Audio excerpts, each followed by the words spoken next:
Hello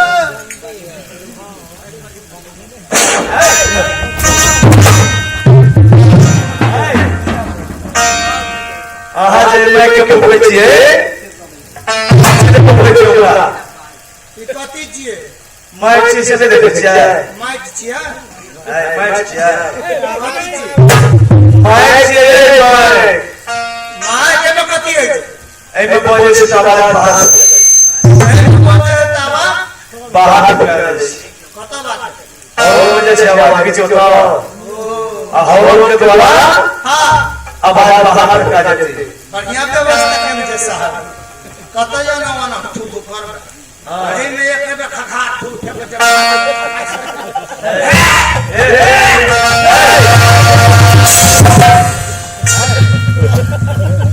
आहा जे थूक पे बैठी जाछिए हां ई थूक पे वाला छिया हां आवाज जब बाहर मात्रा आवाज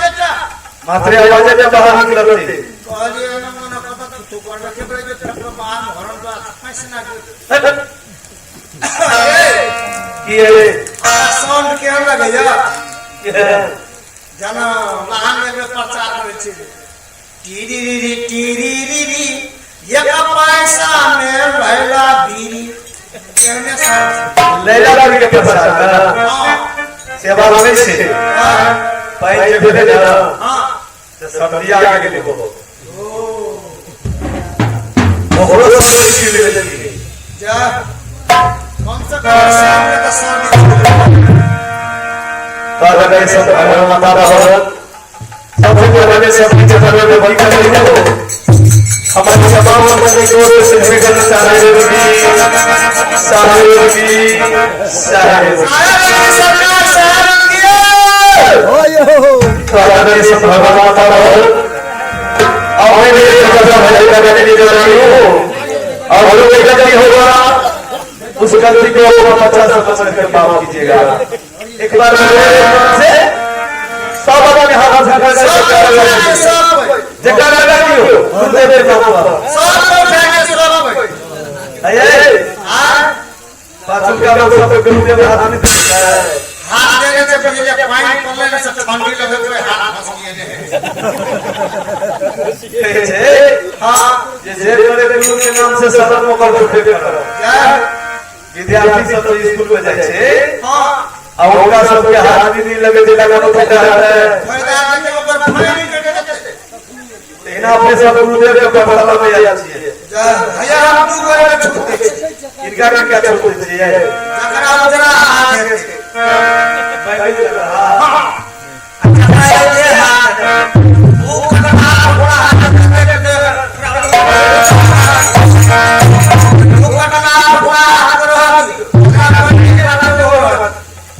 जिनका सही सलामत है वो चले जाएंगे उठा के बिल्कुल सही उठा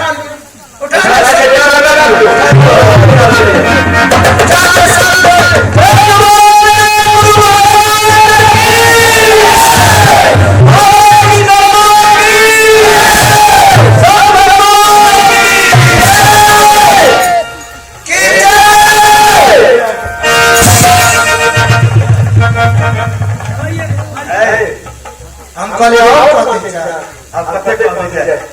भगवान अब आए आए आज कॉलेज की माई भजन गाने के लिए जा रही हूँ जो गलती करोगे छोटा बच्चा समझ एमे वृद्ध साहब छे वृद्ध माता हम सब छे तो वहां बच्चा समझ मामा हम जब छोटा बउआ शुरुआत में वहां बच्चा समझ मामा आए बउआ बुच्ची सब के मौसी हो गई तो सब मौसी सब के माफ कर दे यो बउआ बुच्ची आई मौसी आता मोसा ए मोसा ए हम महिला चीज मौसी है हां हां मौसा का क्या है जब ये हमारी स्त्री हमारी स्त्री हम मौसी अच्छा बउआ बुच्ची का मौसी है हां आए नौजवान भाई जी बड़े बड़ा बच्चे आए नौजवान सब के धोती हो गई तो सब धोती समझ के माफ कर दे यो नौजवान भैया भोजी आज 12 दिन पर हम भैया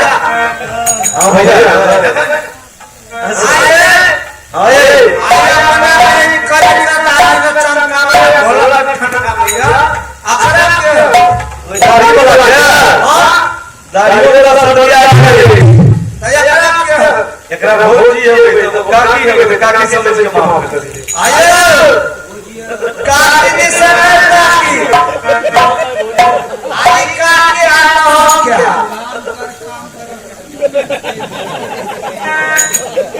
देखिए काकी आना तो हम है ए हम काकी है तो के है हम है भाई कथी है ठिठरा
बेटी बिना मगर सासुर जा लगे छे तो प्यार बेटी कते मिला कैसे नहीं रे सर तेना अपना सबके जे जा छे हां तो सत्संग में गुरु महाराज करे जा गुरु महाराज सबसे जरूरत देते आ गुरु महाराज सबसे मिला है तो कैसे गुरु मिला तो सब मिला सब सरकार है बिना गुरु भगवान धीरे बड़े बड़े चालू हुए कतबो फिर शास्त्र हुए आए में तो लोग आए जो गुरु के सब चीज पता गुरु करिए पड़ता गुरु करिए पड़े ऐसे आया है अपने में पड़े आया पड़े अखरी ठीक पड़े खड़ा बजे लिया छूटे अपना नाम साउंड में पड़ा है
बूढ़ो भैया छोरा जवाना का पति हम ये हुआ भैया छोरा जवाना कहले गुरुवारिया सोती होइया गुरुवारिया क्या का से होइया है ऐसा काम कर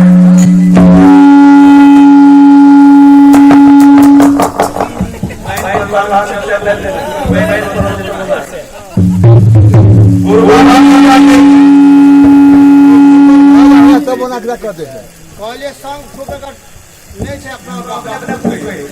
अपने से फूका हुआ है हेलो अपने संग को हम पागादी ना रखना दिल से ए बेटा साहब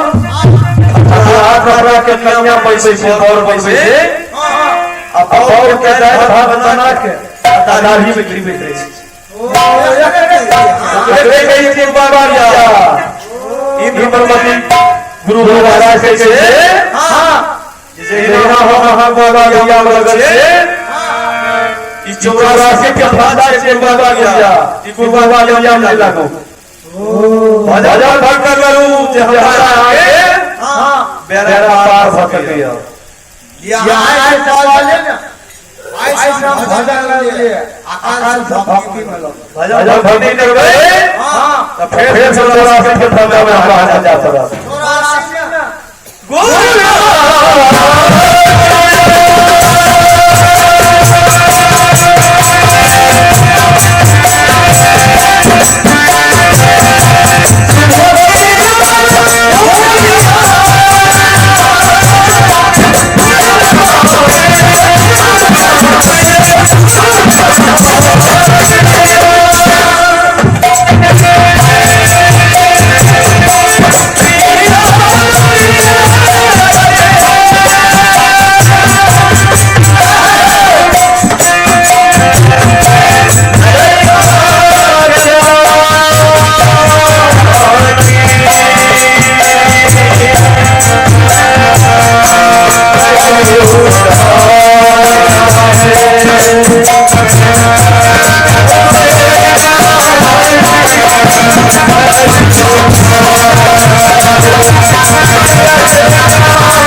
बाबा के कहिए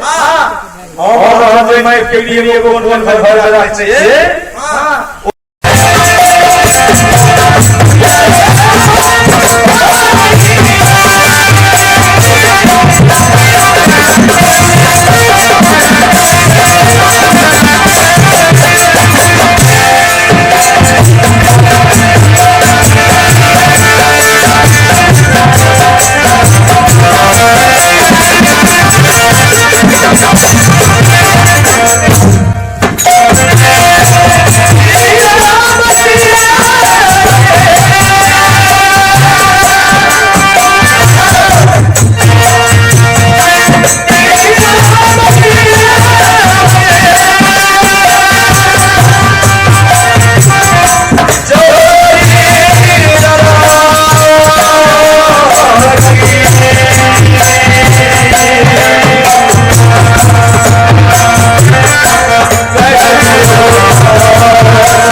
आए कौन चाहिए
ज्ञान विचार मांगे छी महाशय ज्ञान विचार कैसे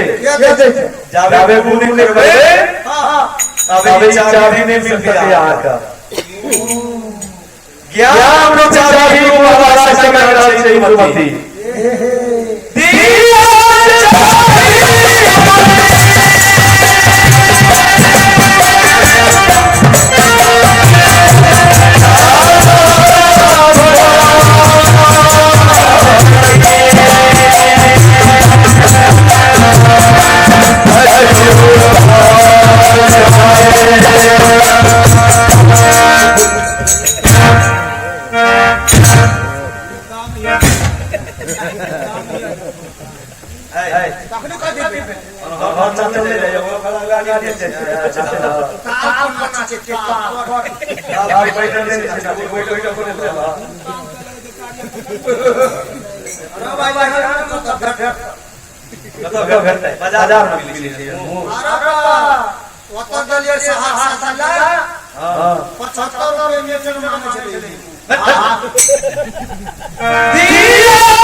पानी में गिरा दे रही हूँ। आप लोग से सामने लाए हैं पार्टी का रुपए पैसा साहब। आप नहीं किया। अब लीला पर से लीला ज्यादा हो रहा है।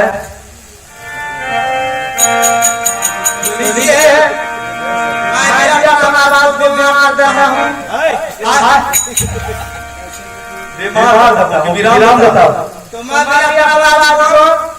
विराम बताओ।